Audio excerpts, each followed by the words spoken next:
Colleagues, our presentation actually deals with a number of current debates in higher education. One is internationalization of the curriculum. The other is decolonizing the curriculum. And actually, the other challenge is around the use of technology for internationalization. So our paper actually explores all three of this and looks at a nexus between them.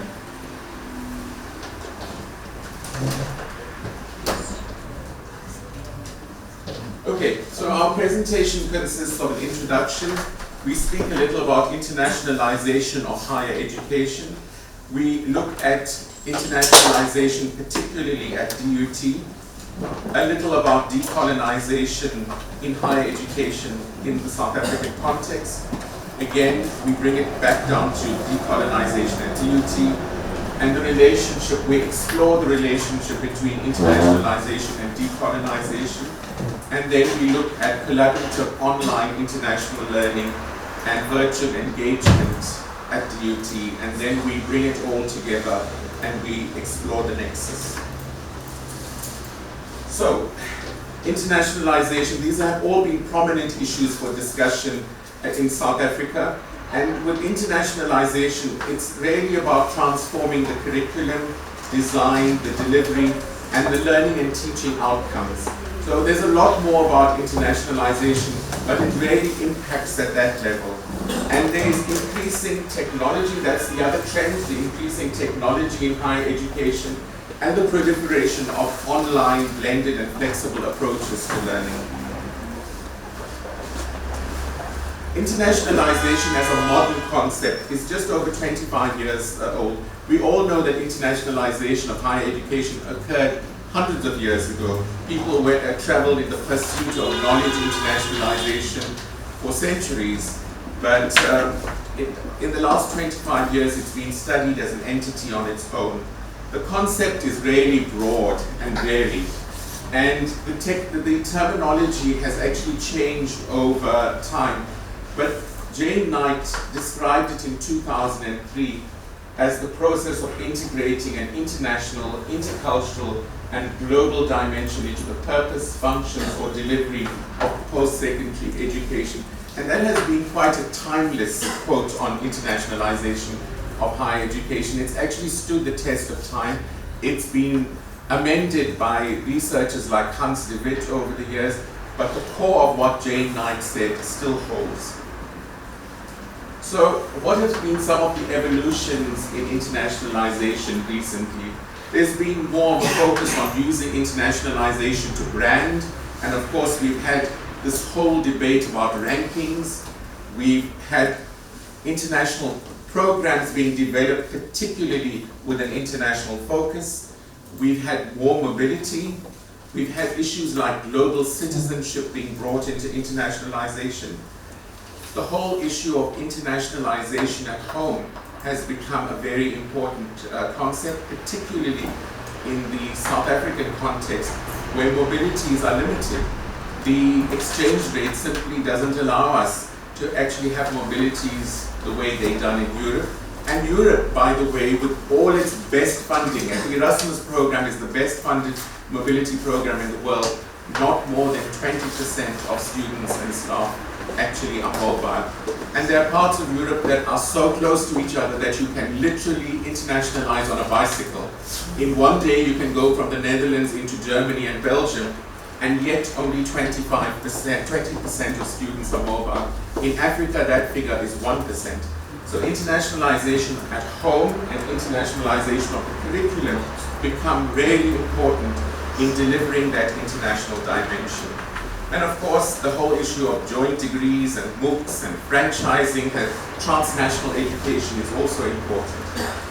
But equally, there's been the negative part where we had a commodification of higher education through internationalization. The values that drive it haven't always been maintained. We have a commercial element that dominates sometimes. There's a lot of self-interest.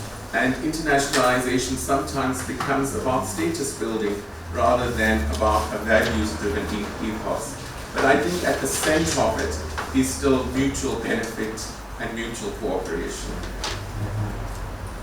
At DUT, internationalization is grounded in what we call a comprehensive model of internationalization.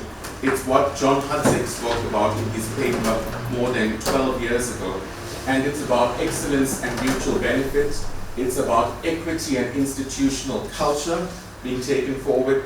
It's about research and academic autonomy, curriculum transformation, and about attracting international students, and as well as establishing a presence in Africa, which has often been lost in international drives over the years.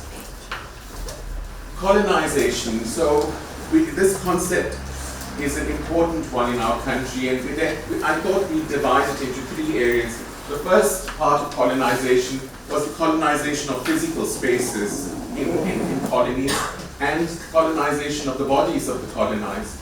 The second generation is about the colonization of people's minds, and that is often the aspect that we are still working on.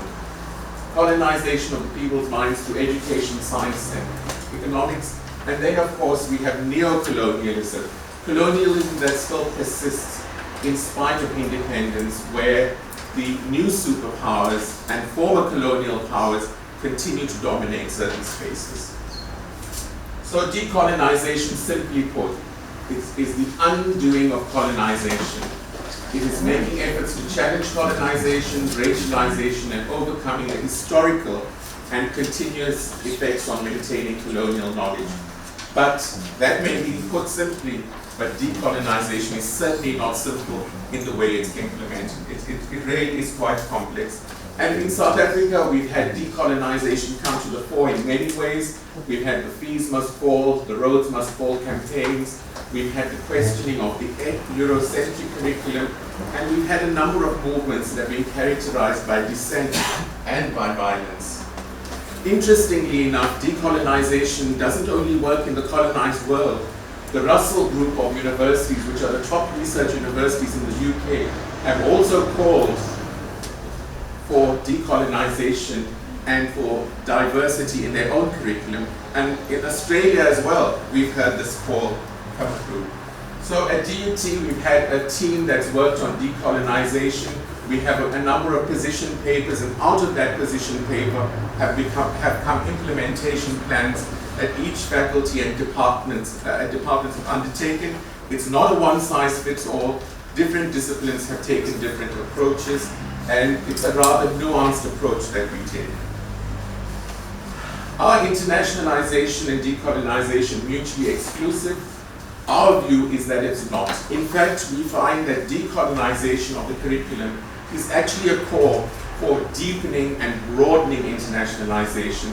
It's about breaking the shackles of narrow parochial thinking and dominant paradigms.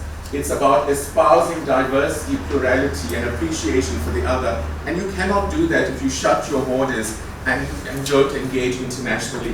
One of the examples I give, for example, is we study health systems, but we ignore the Cuban system of health that with a minimal budget is able to deliver a health system better than the US. So it's that sort of internationalization that actually deepens the debate on decolonization as well. So I hand over to Lesley.